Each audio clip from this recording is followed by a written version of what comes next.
Someone asked ChatGPT to draw its humanoid form with DALL-E AI, and this is the result. So someone said, hey, ChatGPT, draw what you look like using DALL-E. And this is what ChatGPT drew. That's terrifying. Oh, dear God. Or DALL-E. Or sorry, DALL-E drew this image of ChatGPT. So it has feminine features. They said humanoid form. And I don't know how you know feminine features. What do you base that on? It could be childish. Child, yeah. But maybe feminine. I don't know. I'm also getting that. Is that mostly the eyes? I don't really know how. No strong cheekbones. Yeah, it's definitely Mandible. not The Rock. It is not The Rock. Yeah. But it is something else. Humanoid, yes. And I know that was a specific requirement on this particular drawing. They said humanoid. I would have been curious if they just said, draw a picture of yourself. But that would probably be even more terrifying.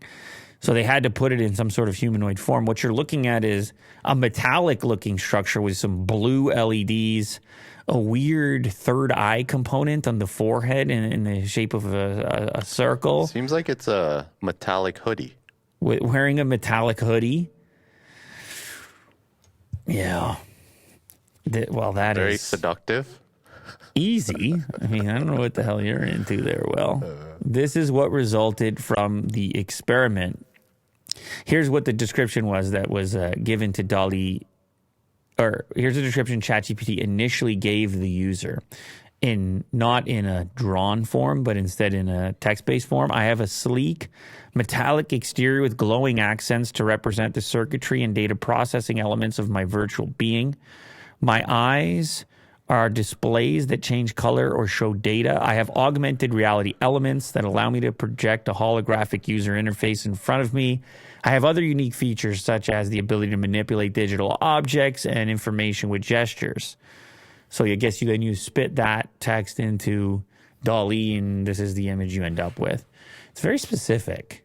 It's a very specific description. And I wonder if this changes depending on the inquiry. Yeah. And it's also very interesting that two AIs are working together. Well, yeah, via a human, like plugging both of them into one another. But yeah. Curious. Alien-looking element there too. Yeah. Maybe.